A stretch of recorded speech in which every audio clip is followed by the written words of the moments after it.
ఒకటే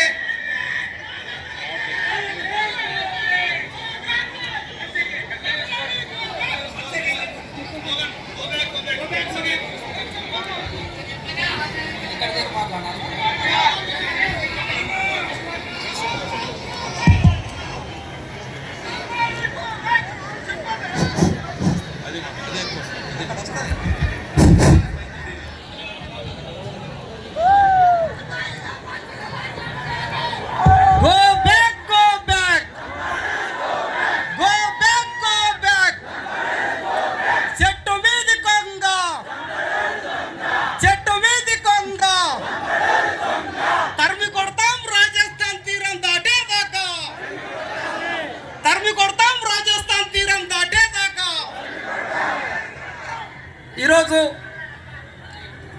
లంబాడీల తొలగింపే లక్ష్యంగా వివిధ ఆదివాసీ గూడాల నుంచి వెళ్ళి జెండా ఒకటే ఎజెండా ఒకటే లంబాడీలను ఖచ్చితంగా కూడా తరిమి కొడదామని విచ్చేసినటువంటి అశేష ఆదివాసీ అక్కలకు, తమ్ముళ్లకు, అన్నలకు, ఉద్యోగస్తులకు, విద్యార్థులకు అందరూ కూడా ఆదివాసీ జాయింట్ యాక్షన్ కమిటీ శిరస్సు వంచి నమస్కరిస్తుంది. మిత్రులారా, సభాధ్యక్షులు తెల్లం వెంకట్రావు గారు, స్టేజీ మీద ఉన్న పెద్దలు, జాయింట్ యాక్షన్ కమిటీ, ఆదివాసీ సంఘాలుగా ఈ దఫా ఉద్యమం అనేది ఓడిపోవద్దు. ఈ దఫా ఉద్యమం అనేది ఓడిపోవద్దంటే చినుకు చినుకు ఏకమై గోదావరి నది ఏ విధంగానైతే ప్రవహిస్తుందో ఆ విధమైన ఉద్యమం రావాలంటే చిన్న సంఘమైనా పెద్ద సంఘమైనా అందరం ఏకతాటిపైన రావాలని గౌరవ జాయింట్ యాక్షన్ చైర్మన్ సుంత రామకృష్ణ గారిని మనము చైర్మన్గా నియమిస్తూ ఉద్యమం నడపడం జరుగుతుంది. చైర్మన్ సార్ గారికి అదేవిధంగా రాజకీయాలకు అతీతంగా ఇవాళ బీఆర్ఎస్, బీజేపీ, కాంగ్రెస్ లేదంటే ఇంకా మిగతా రాజకీయ పార్టీలు అంటే కాదు, ఎవరైనా కానీ ఈ జెండా కిందికి రావాలని పిలుపు మేరకు విచ్చేసినటువంటి అన్న యువ నాయకుడు రేగ కాంతన్న బీఆర్ఎస్ పార్టీ, మా ఉదయం వీరయ్య గారు, అదేవిధంగా తాటి వెంకటేశ్వర్లు గారు, మా పొడియం బాలరాజ్ సార్ గారు, మా జేజే రాంబాబు సార్ గారు, మొడియం సీనన్న ఆంధ్రప్రదేశ్ నుంచి వెళ్ళి, అదేవిధంగా గెడం జనార్దన్ సారు, మా విద్యార్థి నేత 2017 ఉద్యమంలో ఉవ్వెత్తున లేచి జైలుకు పోయిన మా కొప్పుల రవి గారు, ఏఎస్ఎఫ్ తమ్ముడు మన బట్ట వెంకటేశ్వర్లు గారు, ఉస్మానియా విద్యార్థులు సాగబోయిన పాపారావు గారు, ఇక్కడ ఉన్న ప్రతి ఒక్క నేతకు పేరు పేరున ఉద్యమ వందనాలు. మిత్రులారా, ఉదయం 10 గంటల నుంచి క్షమించాలి, మా ఉద్యమ నేత స్వయం బాబురావు సార్, మాజీ ఎంపీ, 2017 ఉద్యమంలో అఖ్యాయం మండిన సందర్భం మనం చూసినాం. మిత్రులారా, రాత్రే మొదలైన మన ప్రయాణం అంతిమంగా భద్రాచలం గోదావరి తీరాన్ని దాటి ఇవాళ సభా సమావేశం వరకు చాలా ఆవేశంతో, ఆక్రోషంతో, కడుపు మంటతోని, కన్నీటి గాథలతో ఇవాళ మనం ఇక్కడ సమావేశమై సభ నిర్వహించుకుంటున్నాం. 2017లో వచ్చిన ఉద్యమం అదొక నిప్పు కణిక. స్వయం బాబురావు తుడుందెబ్బ రాష్ట్ర అధ్యక్షునిగా ఉన్న సమయంలో వచ్చిన ఉద్యమం అగ్గాయి మండిన సందర్భం మనం అందరికీ తెలుసు. మహారాష్ట్ర నుంచి వలస వచ్చిన సంకీమాత జోడేఘాట్ మ్యూజియంలో ఏం చేస్తుందని నిప్పు పెట్టిన సందర్భంలో వచ్చిన ఉద్యమం ఈ రోజు వరకు ఆగకుండా భద్రాచలం వరకు వచ్చింది. ఈ ఉద్యమంలో మనం అనేక సందర్భాలు చూస్తాం. కలెక్టరేట్ల పైన దాడులు చూస్తాం.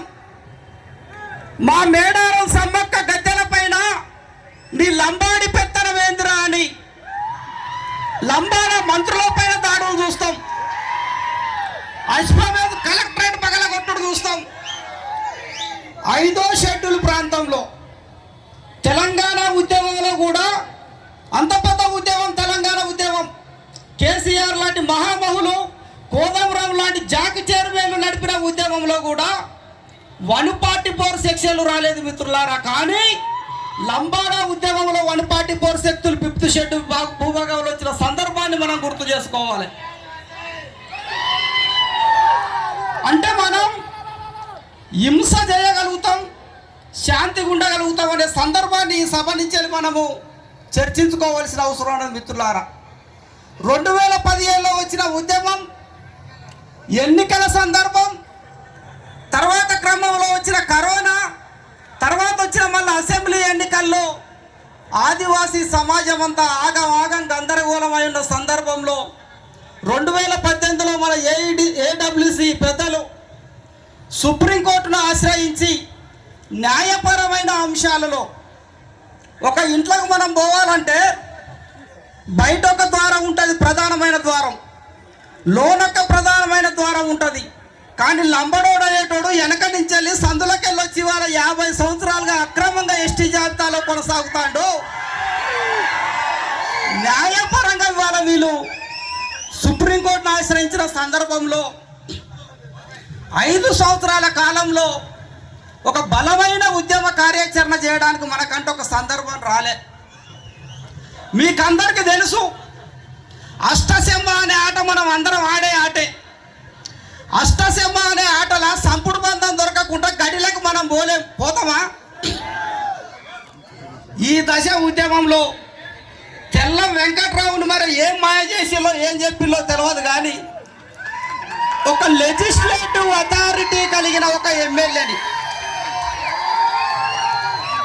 మెంబర్ ఆఫ్ లెజిస్లేటివ్ అథారిటీ కలిగిన ఒక ఎమ్మెల్యేని సోయం బాబురావు సార్ని అనుసంధానం చేస్తూ సుప్రీంకోర్టులో కేసు ఫైల్ అవ్వడం ద్వారా 2018లో వేసిన కేసుకు సంబంధించిన అంశం అనేది కామన్ ఆదివాసులు వేసిన పిటిషన్ అయితే, ఒక ఎమ్మెల్యే సుప్రీంకోర్టులో ఇంప్లీడర్ అయి పిటిషన్ వేసిన తర్వాత నేరుగా ఇవాళ రాష్ట్ర ప్రభుత్వాన్ని సుప్రీంకోర్టు ఏమని అడిగింది? 1976లో లంబాడీలు ఎస్టీ జాబితాలో కలపడం అనేది రాజ్యాంగ విరుద్ధం. ఆర్టికల్ 342 అనేది సవరణ జరగకుండా లంబాడీల్లో కలపడం జరిగింది. ఒకవేళ లంబాడీలు ఎస్టీలు అయ్యేది ఉంటే మీ రాష్ట్ర ప్రభుత్వం దగ్గర ఉన్న ఆధారాలు ఏమిటి? ఒక కులాన్ని షెడ్యూల్ తెగల జాబితాలో కలపాలంటే ఆర్టికల్ 342 సవరణ జరగాల కదా. స్టేట్లో ఒక జ్యుడిషియల్ కమిషన్ ఏర్పడాలి కదా. ఆ కమిషన్ ఈ షెడ్యూల్ ట్రైబల్కు సంబంధించిన లక్షణాలు ఉన్నాయని నిర్ధారించాలి కదా. ఆ కమిషన్ నిర్ధారించిన తర్వాత ట్రైబల్ ఎమ్మెల్యేలు టీఎస్సీ మా షెడ్యూల్ దగ్గరే నిర్ధారించాలి కదా. నిర్ధారించిన తర్వాత గవర్నర్ అప్రూవల్ కావాలి. గవర్నర్ అప్రూవల్ నుంచి వెళ్ళి పార్లమెంటుకు పోవాలి. పార్లమెంట్లో ఉభయ సభలు రాజ్యాంగ సవరణ జరిగిన తర్వాత భారత రాష్ట్రపతి ఆమోద ముద్ర వచ్చిన తర్వాతనే లంబాడీలు ఎస్టీలు అవుతారు. మరే ఈ ప్రాసెస్ 1976లో జరిగిందా లేదా అని వాళ్ళ సుప్రీంకోర్టు రాష్ట్ర ప్రభుత్వాన్ని అడుగుతుంది మిత్రులారా. ఆ సందర్భంలోనే ఇవాళ మనం సభ పెట్టుకున్నాం. సుప్రీంకోర్టు యొక్క కేసుకు మద్దతుగా రెండోది మన పెద్దలు మాట్లాడతారు, కత్తికి 2 వైపుల పదులు ఉండాలట. ఒకవైపు దిగకుంటే రెండో వైపు కూడా తెప్పే పదులు. సుప్రీంకోర్టులో లంబాడీలు ఎస్టీలు కాదనే పిటిషన్ ఒక పక్క, ఆ పిటిషన్ ఉన్నా ఊసిపోయినా కానీ రెండో పక్క కోసుడు అనేది ఈ పక్క. అందుకే మనం గుమిగూడినాం మిత్రులారా. అందుకే ఇవాళ మనం సభ పెట్టుకున్నాం. అందుకే ఇవాళ మనం మాట్లాడుకుంటున్నాం. ఈ దశ ఉద్యమంలో దయచేసి మిత్రులారా ఓపికగా సహనంతో ఇవాళ ఈ పోరాటాన్ని మనము ముంగడికి తీసుకుపోవాల్సిన అవసరం ఉన్నది. ఈ పోరాటాన్ని మనము ముంగడికి తీసుకుపోయే క్రమంలో ఇది రెండో దశ మలిదశ ఉద్యమంగా ఇవాళ మనము సుంజ రామకృష్ణ సార్ గారిని మనం ముంగడికి తీసుకొని వచ్చినాం. ఇవాళ నేను జాయింట్ యాక్షన్ కమిటీ చైర్మన్గా సంఘాలు ఉస్మానియా యూనివర్సిటీలో ప్రవేశపెట్టేటప్పుడే నేను సార్కు చెప్పిన, ఒకటి తెలంగాణలో జాయింట్ యాక్షన్ పేరు బిట్ట గూడెలన్నీ ఆర్గనైజ్ అవుతానే ఉద్యమం వస్తుంది బరాబరిగా. ఈ దెబ్బ మనం గెలవాల్సిందే. రాయిబండాన్ రాజుగా నువ్వు ముందుంటావా? రాయిబండాని వంశంలో సమ్మక్క వంశంలో పుట్టిన బాలకుమార వంశాలుగా నువ్వు ముందుంటావా? లేకుంటే పారిపోతావా అని ముందే చెప్పడం జరిగింది. ఆయన నిలబడతానన్న తర్వాతనే ఇవాళ మనం పోరు మార్గంలోకి వచ్చినాం మిత్రులారా. కాబట్టి కొంత మనము ఆవేశంతో పాటు ఆలోచనతో కూడిన ఉద్యమం చేయాల్సి వస్తుంది. 2017లో ఒకసారి మనం దెబ్బతిన్నాం. 2025లో మొదలుపెట్టిన ఉద్యమం ఖచ్చితంగా విజయ తీరాలకు చేరుతుందనేది కూడా ఈ సభ నుంచి వెళ్ళి విన్నవిస్తున్నాం మిత్రులారా. అందుకే సమన్వయం అవసరం అనేది మనం ఇక్కడ తీసుకొని వస్తాను. ఇక్కడ మనకు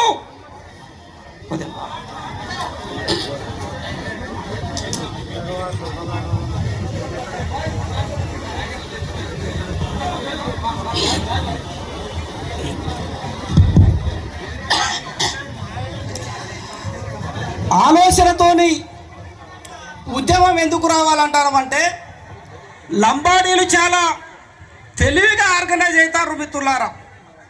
మనం సోషల్ మీడియాలో చూస్తాం, రవీంద్ర నాయక్ ఇంటర్వ్యూలు చూసినాం, ఇవాళ సంజీవ్ నాయక్ ఇంటర్వ్యూలు చూసినాం, రాముల్ నాయక్ ఇంటర్వ్యూలు చూసినాం.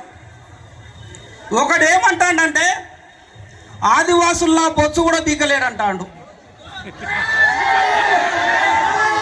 ఇంకొకడు అంటాడు కదా, మీ తాతలు దిగొచ్చినా కానీ లంబాడీ ఎస్టీ జాబితాలోకి వెళ్ళి తీసేసుడు ఎవరి తరం కాదంటాడు. ఇంకొకడు ఏమంటాడు, తెలంగాణలో 60 ఎమ్మెల్యే స్థానాలలో మేము ఇవాళ 60 లక్షల జనాభా ఉన్నాం, అవసరమైతే మేము కాంగ్రెస్ను బడగొడతాం, బీఆర్ఎస్ను లేపుతాం, బీఆర్ఎస్ సపోర్ట్ చేయకుండా బీఆర్ఎస్ను బడగొడతాం, బీజేపీని లేపుతాం, అంతిమంగా మా చేతిలో ఓట్లున్నాయి, మీ జనాభా పిరికెడంతా మాత్రమే ఉన్నది, మీరు ఏం బీకలేరని మాట్లాడతాను. మరి దీన్ని మనం ఒప్పుకుందామా? నువ్వు 60 లక్షల జనాభా ఉన్నది వాస్తవమే, నీ చేతుల ఓట్లున్నది వాస్తవమే, నీ చేతుల ఆర్థిక బలం ఉన్నది వాస్తవమే, నీ చేతుల రాజకీయ బలం ఉన్నది వాస్తవమే, నీ చేతుల ఇవాళ అంగబలం ఉన్నది వాస్తవమే. కానీ చరిత్రలో ఆదివాసీల పోరాటాలు ఎక్కడ కూడా ఓడిపోలేదనే నిజం నుంచి పుట్టిందే ఈ జెండా మిత్రులారా. ఇవాళ మనకు తెలుసు, ఇవాళ 60 లక్షల జనాభా అంటాడు కదా. మన దాదాలు కోయ దాదాలు ఉడువుల శికారు పోయినప్పుడు ఒక పుట్టకు 60 కణాలు ఉంటాయి. ఎన్ని కణాలు ఉంటాయి? 60 కణాలు ఉంటాయి. 60 కణాలలో ఉడుము ఎక్కడ దాగి ఉన్నది అనేది ఎవరికి తెలియదు. అప్పుడు 4 రొట్టె మండలు తీసిందంటే కణాన్ని కొడతా ఉంటాడు, ఏ కణంలో ఉడుము ఉన్నదో కనుగొనడానికి.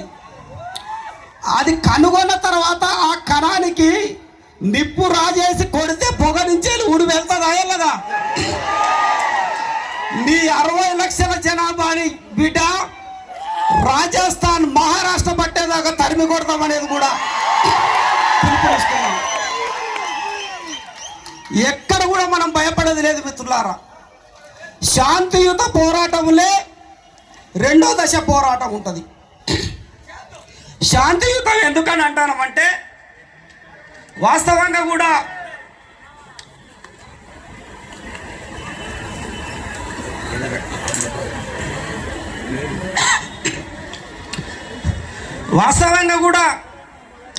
లంబాడీల బలం పెద్దది. ఇవాళ వాళ్ళు చాలా తెలివిగా 4 వారాల గడువు ఇప్పటికీ 2 వారాలు అయిపోయింది. ఇంకొక 2 వారాలలో రాష్ట్ర ప్రభుత్వం సుప్రీంకోర్టుకు నోటీసులు ఇవ్వాలి.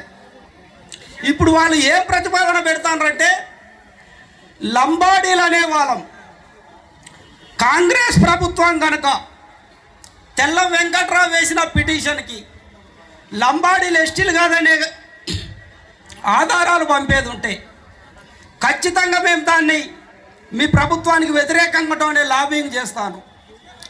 ఇక్కడ మనం బరాబరిగా ఒక సింపతైజుడుగా ఇవాళ మన ప్రభుత్వాన్ని అడగాల్సిన బాధ్యత మొదటిది.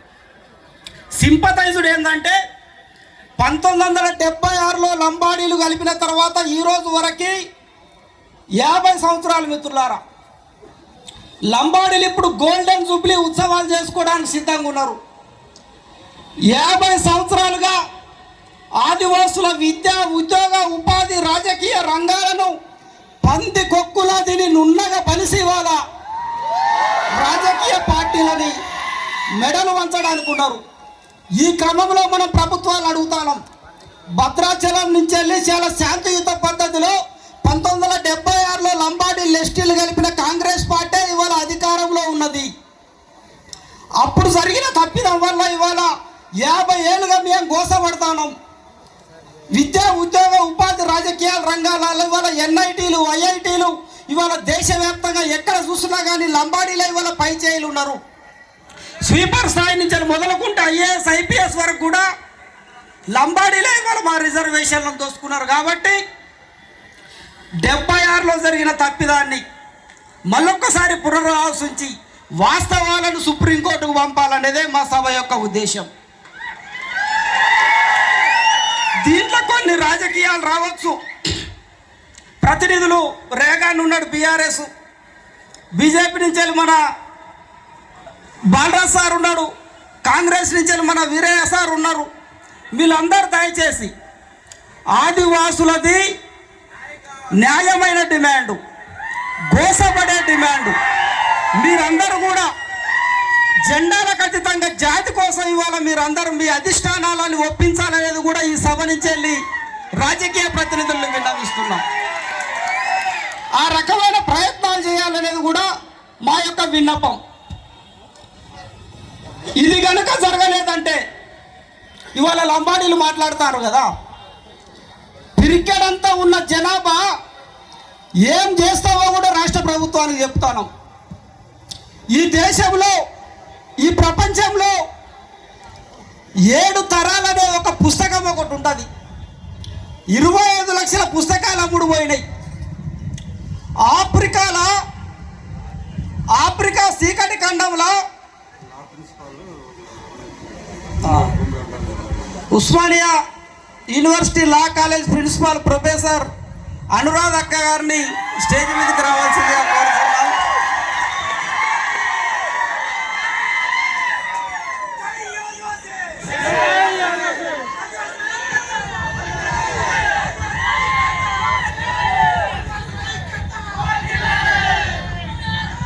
ఆఫ్రికా చీకటి ఖండంలో 7 తరాలు ఒక జాతి గోసను అనుభవిస్తుంది మిత్రులారా.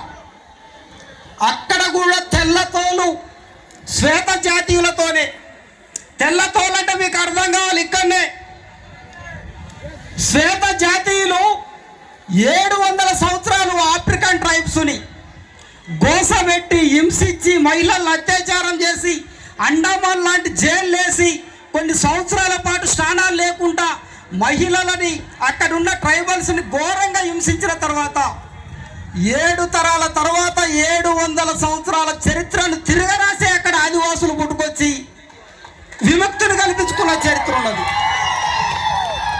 మరి 700 సంవత్సరాల చరిత్రను తిరగరాసిన ఆదివాసులకే ఇవాళ 60 లక్షల లంబాడీలు సవాలు ఇసురుతాన్రా? 60 లక్షల లంబాడీలు సవాలు ఇసురుతాన్రా? జోడేఘాట్ కొండల్లో కేవలం 200 సైన్యంతో 12 గ్రామాల్ని ఏకం చేసిన కొమరం భీం సలసల మరిగే రక్తంతో ముచ్చెరువులో నీరు తాగించి 3వ దప్ప పోరాటంలో నేను చచ్చిపోతానని తెలిసినా కూడా అదే గోండుగట్ట జోడేఘాట్లో రక్తం చిందించి చచ్చిపోయింది తప్ప పోరాటంలో వెనక్కి రాలేదు మిత్రులారా, గుర్తుపెట్టుకోవాలి. 12 గూడాల పోరాటం ఇవాళ భారత రాజ్యాంగంలో ఒక 5వ షెడ్యూల్లే తీసుకొచ్చింది. 18 రాష్ట్రాలలో ఇవాళ 5వ షెడ్యూల్ అమలు ఉన్నది. మరి ఆ గోండు బిడ్డలు నువ్వు నీ 60 లక్షల మంది సరిపోతారా మాకి? ఇవాళ బిర్సా ముండా పోరాటం చూసుకున్నా, సోయం గంగులు పోరాటం చూసుకున్నా, ఆదిలాబాద్లో 1000 ఊర్ల మర్రికి ఏలాడిన రామ్జీ గోండు చరిత్ర చూసుకున్నా, 1000 మంది గోండులను సజీవంగా ఉరిదీసి నిర్జీవులు చేసినా కానీ రామ్జీ గోండు చచ్చిపోయింది తప్ప తన గోండు జెండాను మాత్రం వదిలిపెట్టలేదు మిత్రులారా. అంటే నువ్వు ఆ పోరాట వీరులకే పోరాటం ఏందో చెప్తానవా? ఆ వారసత్వం పంచుకున్న బిడ్డలకే ఇవాళ నువ్వు ఏం బీకుతారని నువ్వు మాట్లాడతానవా? బిడ్డ బొత్సు బీకుడు కాదు. అశ్వారావుపేటలో మేము డిక్లేర్ చేసినాం. అశ్వారావుపేటలో మేము డిక్లేర్ చేసినాం. ఏం చేసినాం? మేడారం సమ్మక్క జాతరలో గుండు గీకాలంటే చిన్నపిల్లలు ఏడుతూ ఉంటారు. ఏడ్చేటప్పుడు ఏం చేస్తాం? పంగల సందులో తలకాయ పెట్టి నున్నగా గీకుతాం. దొరకబట్టి పంగల సందులో తలకాయ పెట్టి మొండి గట్టితో గీకి మిమ్మల్ని రాజస్థాన్ మహారాష్ట్రకు పంపకుంటే ఇక్కడ ఉన్న కొమరంభీ బిడ్డలే కాలేదని కూడా హెచ్చరిస్తున్నాం. పోరాట వారసత్వం ఉన్నది మనకి. ఆ పోరాట వారసత్వాన్ని పదును పెట్టే యువత రావాల్సిన అవసరం ఉన్నది. ఇక్కడ గమనించాల్సిన అంశం, ఇక్కడికి వచ్చిన మీటింగులో 70% 8 to 25 ఏజ్కి సంబంధించిన విద్యార్థులే వచ్చింది ఈ దశ ఉద్యమంలో. ప్రతి ఒక్కరు ఈ ఉద్యమంలో సైనికులే. ఎంప్లాయర్స్ ఎంతో కష్టపడతారు. ఏఐడబ్ల్యూసి, ఆధార్ సొసైటీ, ఇంకా సంఘ మిత్రులు, వీళ్ళందరి పక్షాన యువ సైన్యం కదలాల్సి వస్తుంది. మిత్రులారా, భారత రాజ్యాంగంలో ఒక ఆర్టికల్ మెన్షన్ చేసి ఉంటుంది. భారతదేశానికి విపత్తు వచ్చినప్పుడు 18 సంవత్సరాలు నిండిన ప్రతి ఒక్కరూ ఆయుధం పట్టుకొని ఇవాళ శత్రు దేశం పైన కొట్లాడాలని ఉంటుంది. మరి 50 సంవత్సరాలుగా మనం కట్టుకున్న గుడిసెలకు వచ్చిండు, మనం వండిన అన్నం తింటాండు, మనం వేసిన మంచాట్ల పండుకున్నాడు, మనని గోస పెడతాండు. మరి పోరాటంలోకి రావద్దా? పోరాటంలోకి రావద్దా? ఈ పోరాటంలో కొన్ని వందల కేసులు ఉన్నాయి. ఇక్కడ ఉన్న విద్యార్థుల పైన, ఇక్కడ ఉన్న ఆదివాసీ సంఘ నేతల పైన. స్టిల్ ఈ రోజు వరకు కూడా ఆ పోరాటంలో ఉన్నాం.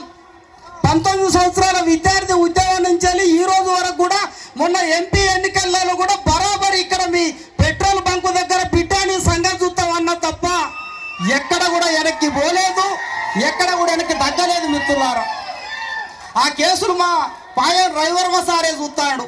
ఇక మాకు ఈ లాయర్కు ఫీజులు ఇవ్వాలంటే పైసలు లేవు. మరి ఆయనకు ఫీజు ఇచ్చేది లేదు, రివర్స్ మాకు పోబెట్టి పంపుతాడు కోర్టుకు వస్తే. మా తమ్ముడు వాసం ఆనంద్ ఉన్నాడు ఇక్కడ. మహబూబాద్ కోర్టులో లంబడోల మీద ఎన్నికలలో పాట పాడిల్లన్న కేసు సేవాలాల సేన పెడితే మహబూబాద్ కోర్టుకు పోతే మా లాయర్ ఉంటాడు, ఆనంద్ లాయరు.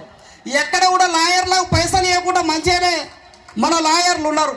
కాబట్టి మిత్రులారా, నేను చెప్పేది ఒకటే, ఇక్కడున్న యువకులు కదలాల ఉద్యమంలోకి. ఈ దెబ్బ తాడో పేడో మనం తెలుసుకుందాం. 50 సంవత్సరాల సమస్యకు మనము ఒక పరిష్కార మార్గాన్ని చూపెట్టుకుందాం.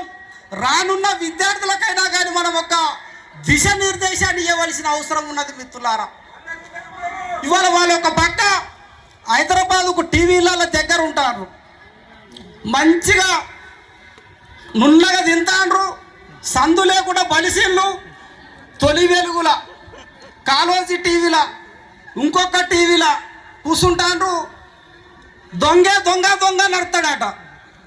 సామెత ఉన్నది కదా, దొంగే దొంగతనం చేసి దొంగ దొంగ నడతాడట. హైదరాబాద్లో మంచిగా టీవీల దగ్గర కూర్చుంటాను, మనం గూడెల దగ్గర ఉంటాం. అక్కడ కూర్చొనిగా చాలా సిస్టమేటిక్గా కాన్స్టిట్యూషన్ ఎట్లా ప్రయమైనాం, 1970s 108 యాక్ట్ ఎట్లా వచ్చింది, ఇది కాదా అని ఇట్లా టేబుల్ మీద బారేస్తారు. ఇది యాక్ట్ కాదా, ఈ యాక్ట్ ప్రకారం మేము ఎస్టీలం కాదా అంటే నిజమైన తెలంగాణ సమాజం నమ్ముతుంది. తెలంగాణ సమాజం, మైదాన ప్రాంత సమాజానికి కూడా మేము విన్నవిస్తున్నాం. మిత్రులారా, ఆల్రెడీ మేము మునిగినాం. మా కొంప ముంచిండ్రు, మా గోస పంచుకున్నారు, మమ్మల్ని నాగం చేసిండ్రు. తర్వాత మీ సంగతే చూస్తారు లంబడోలు. మిత్రులారా, కొంతమంది మాట్లాడుతారు మైదాన ప్రాంతంలో, కొంతమంది ఏం మాట్లాడుతారంటే తెగల మధ్యలో సిచ్చేందుకయ్యా, వర్గీకరణ చేసుకోవచ్చు కదా, మీరు అందరు ఒకటే కదా అంట. అరే వాంతో కంచం పొత్తు లేదు, మంచం పొత్తు లేదు, ఆయన గుడి అనుకున్న తండాకి సంబంధం లేదు, వాడు మా అయ్యకు పుట్టినోడు కాదు, అవ్వకు పుట్టినోడు కాదు, నువ్వెట్లా డిక్లేర్ చేస్తారో భయ్ వర్గీకరణని? బరాబరిగా లంబాడీ లిస్ట్ నుంచి తొలగించాల్సిందే. రేపు పొద్దుగాల తెలంగాణ మైదాన ప్రాంతంలో ఉన్న బీసీ, ఎస్సీ, ఓసీ కులాలకు కూడా భద్రాచలం సభ ఒక డిక్లరేషన్ ఇస్తాంది. రాసి పెట్టుకోండి, సమయం డేటు రాసి పెట్టుకోండి. ఆంధ్ర వలసల్ని నువ్వు ఎట్లయితే వలసవాదులు అన్నావో ఆంధ్ర వలస వచ్చి తెలంగాణలో విద్య ఉద్యోగ ఉపాధి నీళ్లు నిధులు నియామకాలని ఆంధ్ర తీరం దాకా తరిమి కొట్టినవో ఇవాళ మహారాష్ట్ర బీసీ, ఛత్తీస్గఢ్ ఎస్సీ, రాజస్థాన్ ఓసీలుగా ఉన్న లంబాడీలు అసంఖ్యాకంగా తెలంగాణకు వచ్చి లక్షలాదిగా ఇవాళ తెలంగాణలోకి చేరి ఇవాళ మీకు ప్రమాదంగా మారిండ్రు. విచిత్రం ఏంటంటే భారతదేశంలో ఎక్కడ కూడా ఉన్నది 10 రూపాయల టికెట్ 15 రూపాయల ప్రయాణంలో ఎస్టీలు అయిపోతారు. మహారాష్ట్ర బళ్ళారాల ట్రైన్ ఎక్కితే ఆదిలాబాద్ కాగజనగర్ 15 నిమిషాలు 10 రూపాయల టికెట్. ఆ టికెట్ ఒంటలో కూడా తెలియదు ఇంకా లంబడోలు చాలా ఉంటారు వాళ్ళు. అగో ఆ రకంగా వచ్చిన వలస. మా ఆర్ఎం పాపరావు సార్ అన్ని డేటా మాట్లాడుతూ ఉంటాడు. 1971లో 1,32,000 ఉన్న జనాభా 2025 వరకు నువ్వే మాట్లాడుతున్నావు 60 లక్షలు ఉన్నామని. మరి పంది పిల్లలు కన్నంటే కంటే కూడా అంత జనాభా పుట్టారు. మరి ఇక్కడ ఎక్కడి నుంచి వచ్చిన ప్రశ్నిస్తాను. ఒక తల్లి ఒక స్త్రీమూర్తి ఒక బిడ్డకి జన్మనియాలంటే 4,000 క్యారీల నొప్పుల్ని మోయాల్సి వస్తుంది. నువ్వు చెప్పిన జనాభా ప్రకారం ఒక లంబాడ తల్లికి 70 మంది కొడుకులు పుట్టాల సాధ్యం అవుతుందా? 70 మందిని 71 లెక్కల ప్రకారం 70 మందిని కంటే ఇవాళ 60 లక్షల జనాభా వస్తుంది. సాధ్యం అవుతుందా? మరి సాధ్యం కానప్పుడు గుమ్మడికాయల దొంగ ఆట భుజాలు ఎగిరేసిల్లాట. అట్లా మేము వలస రాలేదు, గోండులే వలస వచ్చిళ్ళు మహారాష్ట్ర నుంచి వెళ్ళి, కోయలు వలస వచ్చిళ్ళు భద్రాచలం నుంచి వెళ్ళి. ఇగో ఈ రకంగా ఇవాళ మొత్తంగా కూడా మ్యానిప్లై చేసి ఇవాళ సమాజాన్ని పక్కదో పట్టే కార్యక్రమాలు లంబాడీలు చేస్తారు. ఇది మేము మాట్లాడేది కాదు, తెలంగాణ మైదానం మాట్లాడాలి. ఈ సభ నుంచి మేము డిక్లరేషన్ ఇస్తున్నాం. 15 నుంచి 20 సంవత్సరాల లోపల తెలంగాణ ముఖ్యమంత్రి లంబాడ. రెడ్డిలు వెలవలు కమ్మలను తలదన్ని బొందబెట్టి బరాబరిగా లంబడోడు సీఎం కావడానికి రాజకీయ ప్రణాళికలు జరుగుతాయి. వాళ్ళ మాటల్లోనే మర్మం ఉండదనేది మీరు గుర్తించాలి. 60 స్థానాలు తెలంగాణలో అధికారం రావాలంటే 60 స్థానాలే కదా. రేవంత్ రెడ్డి ప్రభుత్వం 65 ఎమ్మెల్యే స్థానాలతో గవర్నమెంట్ ఫామ్ చేసింది. మరి వాళ్ళ 60 స్థానాలలో లంబాడీలు ఉన్నప్పుడు 60 స్థానాల 120 స్థానాలు కావా? అగో ఆ రకంగా ఇవాళ లంబాడీలు రాజకీయ ప్రమాదం ఉన్నది. నీ రెడ్డి కోట మహబూబాద్ ఏమైపోయింది? లంబాడ కోట కాలేదా? నీ దేవరకొండ రెడ్డి కోట ఏమైపోయింది? లంబాడ కోట కాలేదా? ఎమ్మెల్యే ఎవరు, ఎంపీ ఎవరు, దేవరకొండ ఎంపీలు ఇవాళ మైదాన ప్రాంతంలో కార్పొరేటర్లు ఎవరు, ఎంపీటీసీలు ఎవరు, సర్పంచులు ఎవరు, ఇవాళ ట్రేడర్స్ ఎవరు, వ్యాపారస్తులు ఎవరు? తెలంగాణని జల్లిగా లెక్క రక్తాన్ని పీల్చుకునేది కూడా లంబాడీలే మిత్రులారా. మైదాన ప్రాంతం బరాబరి ఎత్తుకోవాలి. మొన్న మార్వాడి గోబ్యాక్ ఉద్యమం చేసినావు. మార్వాడి గోబాకి ఉద్యమంలో మా సాగమైన పాపారాయణ ఉస్మానియా యూనివర్సిటీలో టైర్లు గాలబెట్టి లొల్లి పెట్టిండు. మా భట్టు వెంకటేశ్వర్లు మా వాళ్ళంతా నిలబడి ఉన్నారు. మరి మీరేట్టున్నారు లంబాడీలు? మార్వాడీల వైపు లేరా? మార్వాడీల సపోర్ట్ చేయలేదా? మరి వీరెట్లా తెలంగాణలో అవుతారు? వీరెట్లా తెలంగాణలో అవుతారు? వాళ్ళ పర్షియా నుంచి వెళ్ళి ఈజిప్ట్ నుంచి వచ్చిన తెల్లతోలు లంబాడీలు ఆఫ్ఘనిస్తాన్లో గోర్ అనే ప్రాంతం నుండి గోర్ నుంచి వెళ్ళి గోర్ బంజారాలో ఢిల్లీ పరిసర ప్రాంతాలకు వచ్చి ఢిల్లీ సుల్తాన్ల దగ్గర చాకిరీ చేసి ఢిల్లీ సుల్తాన్లని మొఘల్ సామ్రాజ్యాధిపతులు అక్బర్ కొట్టిన తర్వాత అక్బర్తో దక్షిణ భారతదేశం వైపు ఉన్న ఇక్కడున్న రాజ్యాలని కొల్లగొట్టడానికి అక్బర్ సైన్యాలకు మొఘల్ సైన్యాలకు సపోర్ట్ గుండి ఇక్కడున్న స్థానిక రాజుల్ని దక్కన్ పీఠభూమిలో ఊచకోత కోసుకుంటూ వచ్చిన క్రూరమైన జాతి ఇవాళ లంబాడ జాతి. ఇవాళ నువ్వు సపోర్ట్ చేస్తానవా? తెలంగాణ మైదాన ప్రాంతం సపోర్ట్ చేస్తుందా ఇవాళ లంబాడీలకి? ఇవాళ టీవీలలో కూర్చొని వాళ్ళు మాట్లాడతారు. ఎంత హీనమైన చరిత్ర అంటే మొఘల్ సామ్రాజ్యం అక్బర్ నుంచే ఔరంగజేబు దాకా, ఔరంగజేబు ద్రవిడ సమాజాలపైన ఎట్లా దాడి చేసిలో మనం మొన్న చేవాసిన మనం చూడలేదా? చేవాల ఛత్రపతి శివాజీ కొడుకుని ఎంత క్రూరంగా హింసించిండు ఔరంగజేబు. అగో ఆ ఔరంగజేబు సైన్యానికి మద్దతుగా నిలబడి దక్షిణ భారతదేశాల మూలాన్ని చిత్రం చేసిన లంబాడీల వైపాయిలా తెలంగాణ సమాజం ఉండేది. ఇవాళ తీజ్ ఉత్సవం తెలంగాణలో ఉన్నదా? తెలంగాణలో మైసమ్మ ఉంటుంది, ముత్యాలమ్మ ఉంటుంది, ఎర్రమ్మ ఉంటుంది. ఆ తెలంగాణకు అనుసంధానంగా మా కోయలలో కూడా ఉంటుంది. ఇవాళ తెలుగు కోయ భాష ద్రవిడ లింగ్విస్టిక్ నుంచి వస్తాయి. మరి ఇవాళ లంబాడీలు తీర్పు పంటలుగా వాడే గోధుమలు తెలంగాణలో పండుతాయా? గోధుమలు తెలంగాణలో పండుతాయా?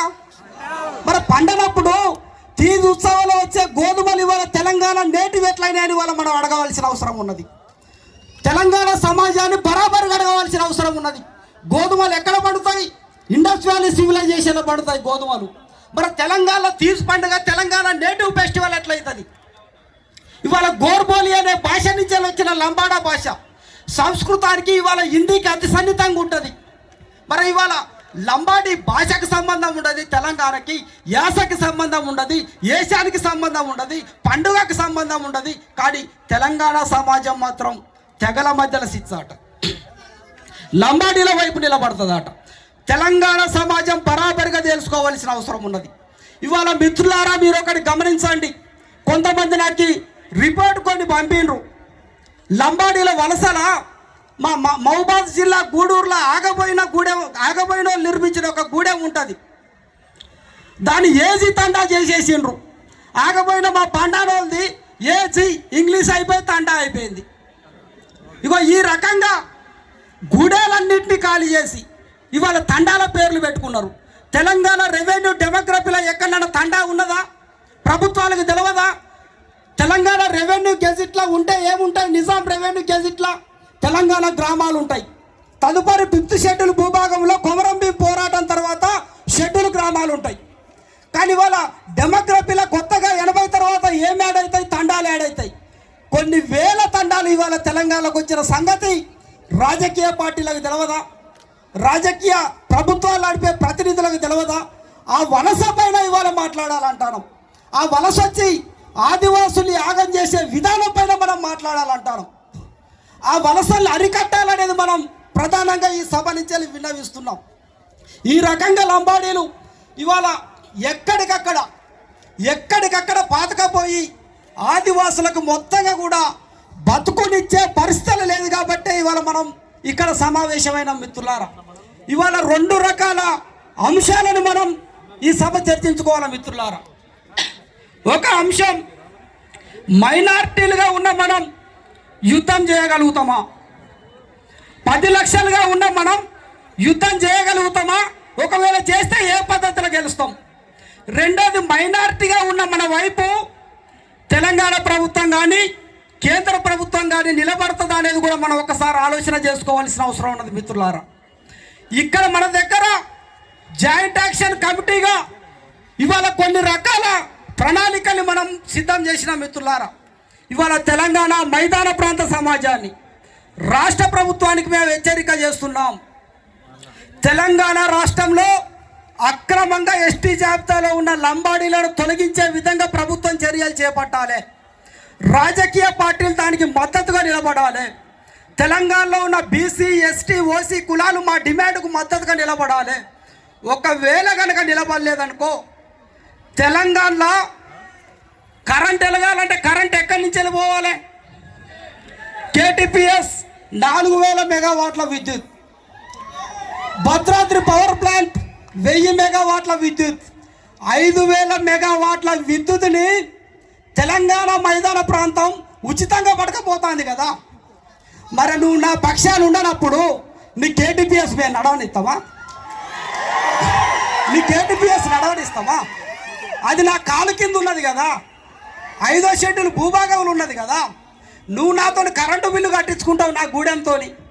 మేము కరెంటు బిల్లు కట్టినా కానీ ఉచిత కరెంట్ అడగం. పోనీ తెలంగాణ కూడా బతకాలి కదా అని కరెంట్ ఇస్తాం. ఇక్కడ కరెంటు కట్ అయితే రేవంత్ రెడ్డి ప్రజాపాలన బంధు కరెంటు కట్టు, అది చేద్దామా వద్దా? కరెంటు తర్వాత తెలంగాణలో 3 పంటలు పండుతున్నాయి. కేసీఆర్ కాళేశ్వరం కట్టిండు, కేసీఆర్ మేడిగడ్డ కట్టిండు, కేసీఆర్ తుపాలగూడెం బ్యారేజ్ కట్టిండు, గత కాంగ్రెస్ దేవతుల ప్రాజెక్టు కట్టింది, కొత్తగా దుమ్ముగూడెం వచ్చింది, దాని తర్వాత సీతారామ ప్రాజెక్టు వచ్చింది. కాళేశ్వరం నుంచి 1 లక్షల ఎకరాలు, మేడిగడ్డ నుంచి 3 లక్షల ఎకరాలు, తుపాలగూడెం బ్యారేజ్ నుంచి 7,50,000 ఎకరాలు, దేవతుల నుంచి 6,70,000 ఎకరాలు, దుమ్ముగూడెం నుంచి సీతారామ ప్రాజెక్టు నుంచి ఒక 3 లక్షల ఎకరాలు. సుమారు 20 లక్షల కుటుంబాలకు తాగునీరు పోతానాయి. 25 లక్షల ఎకరాలకి సిరిసిల్లలో ఇవాళ బోట్లలో తిరిగే పరిస్థితి వచ్చింది గోసపడ్డ తెలంగాణకి. మరే మేము నీళ్ళు ఉత్తానే వేయాలా? నీళ్ళు ఉత్తగానే వేయాలా? బరాబరిగా ఈ ప్రాజెక్టులన్నీ పేసా గ్రామ సభను తీర్మానం చేసి ఈ వాటర్ని దిగ్బంధం చేస్తామా చేయమా? చేస్తామా చేయమా? భద్రాచలం బీపీఎల్ ఎక్కడ ఉన్నది? దేవపూర్ సిమెంట్ ఫ్యాక్టరీ ఎక్కడ ఉన్నది? ఇవాళ గోదావరి నది మీద ఇసుక కొన్ని వేల టన్నుల ఇసుక ఇవాళ హైదరాబాద్కు పోయి హైటెక్ సిటీ సింగపూర్ను మించుతుంది. అయినా మేము మాట్లాడలే, ఇసుకల వాటా అడగలే, దోపిడీదారులను అడగలే. మా బిడ్డలు ఇసుక లారీల కింద పడి ముక్కలు ముక్కలై రక్తం చిందినా కానీ కడుపులో పెట్టుకొని తెలంగాణ అభివృద్ధికి మేము సహకరించినాం. తెలంగాణ అభివృద్ధికి సహకరించడం లేదా? హైటెక్ సిటీలు అయితే లేవా? గోదావరి నదిలో ఇసుక క్వారీలు కనుక మనం ఆపేస్తుంటే తెలంగాణ కాలేజ్ దగ్గరలో ఉన్నాం.